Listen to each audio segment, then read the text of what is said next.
तो hello guys, बाकीयानमा season 1 episode 4 की शुरुआत में हम एक जेल को देखते हैं जहाँ पे स्पेक को पकड़ के रखा होता है, पर वही उसे बहुत ही भूख लग रही होती है। फिर तभी हम उन पुलिस ऑफिसरों को देखते हैं जिन्होंने स्पेक को पकड़ा होता है। तो वही जो बड़ा ऑफिसर होता है वो कहता है हमने एक क्रिमिनल को पकड़ लिए है और अभी जो 4 क्रिमिनल है वो अभी भी बाहर घूम रहे हैं, तो उन्हें हमें जल्दी से जल्दी पकड़ना पड़ेगा। और इसी के साथ मैं आज की इस मीटिंग को एंड करता हूँ, डिसमिस। जिसके बाद वह पुलिस ऑफिसर वॉशरूम करने के लिए निकल जाता है। हम देखते कि वो पुलिस ऑफिसर जब टॉयलेट कर रहा होता है तो तभी उसे अपने बाजू में एक पर्सन दिखाई देता है और वो होता है स्पेक। अब वही स्पेक उस पुलिस ऑफिसर से कहता है मुझे बहुत भूख लगी थी, जिस वजह से मैं खाना लेने को बाहर चले गया था।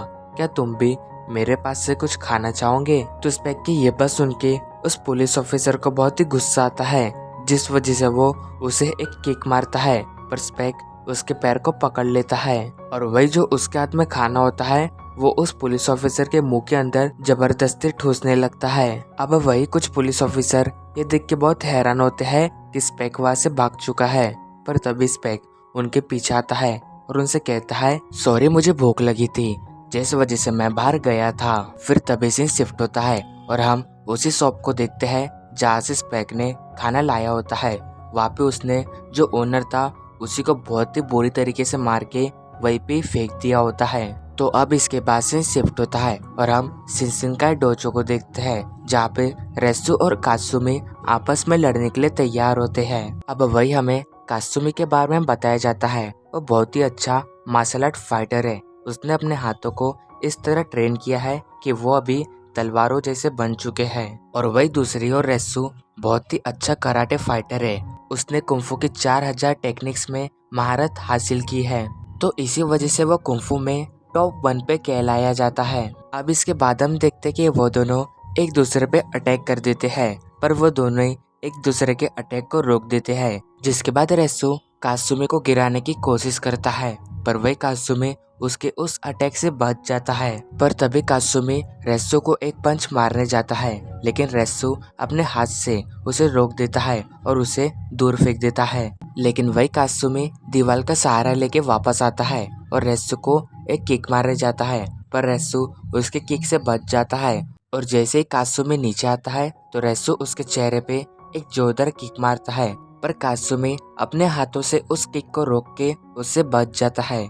जिसके बाद ये फाइट रुक जाती है। लेकिन तभी हम देखते हैं रेसु की उस किक की वजह से कात्सुमी के नाक से ब्लड निकल रहा होता है और वही रेसु के भी चेहरे पे एक कट लग चुका होता है। फिर वही कात्सुमी उन सबको बताता है मेरे डैड डोपोरोची उन्होंने कहा था कि पुराने कुंफू के सामने आज का कुंफू नहीं टिक सकता है। तो मैं चाहता हूँ कि आप सब कुंफू को आगे बढ़ाने के लिए हमारी मदद कीजिए। हम कुंफू की उन टेक्निक्स को सीखेंगे जो 4000 साल पहले यूज की जाती थी।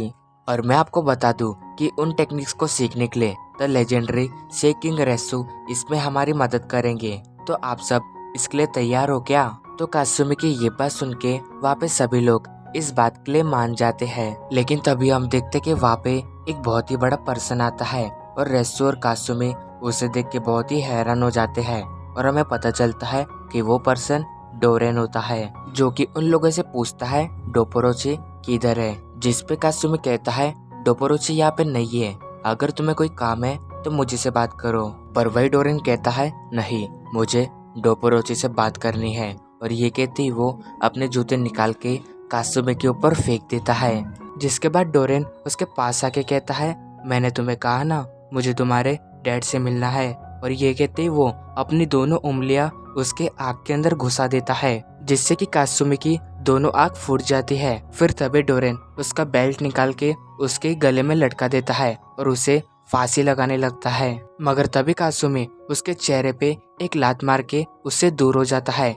जिसके बाद वो उसके पास आके उसके मुंह पे अपना घुटना मार के उसे वहीं पे गिरा देता है। मगर तभी डोरेन वहां से एक लकड़ी का टुकड़ा निकाल के कात्सुमी के ऊपर फेंक देता है, जो टुकड़ा कात्सुमी के गले पे लग जाता है और उसका बहुत ही ब्लड निकलने लगता है।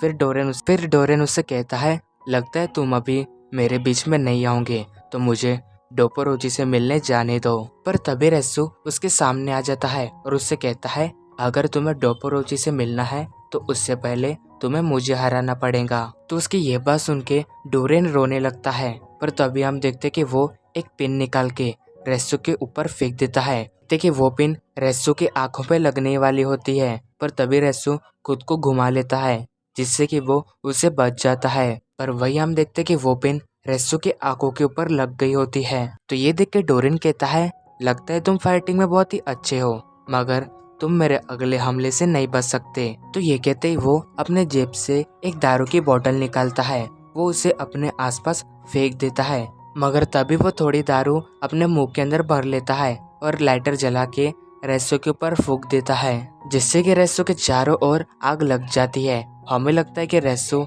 इससे घायल हो जाएगा, पर उसे इससे कुछ नहीं होता। और इसी के साथ हमारा ये एपिसोड एंड होता है। Thank you so much for watching my video.